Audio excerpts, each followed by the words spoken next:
Shri Sainagar colony ఉత్సవ committee ఆధ్వర్యంలో ఎంగిలిపూల Bathukamma సంబరాలను Shri Sainagar colony Saibaba చౌరస్తా వద్ద ఘనంగా నిర్వహించారు. బతుకమ్మ సంబరాల్లో మహిళలు మరియు కాలనీ వాసులు పాల్గొని ఆటపాటలతో సంబరాలు జరుపుకున్నారు. ఈ కార్యక్రమంలో కమిటీ అధ్యక్షులు మధ్యల వినయ్ కుమార్, ప్రధాన కార్యదర్శి గవ్వ శ్యామ్ సుందర్ రెడ్డి, ఉపాధ్యక్షుడు Kothapalli Lingaraju, secretary Manchikanti Chokkarao, treasurer Puttaramu, organizing secretary Marri Sivaraju మరియు కమిటీ సభ్యులు వెంకటేష్, సాయి, అశోక్, చెన్నారెడ్డి మరియు కాలనీ వాసులు పాల్గొన్నారు.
మధ్యాహ్నం పడి వీడియో కరెక్ట్ వస్తుంది.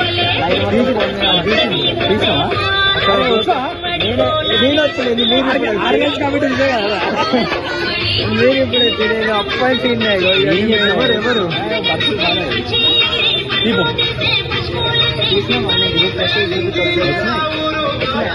ఇట్లా అయిపోయింది.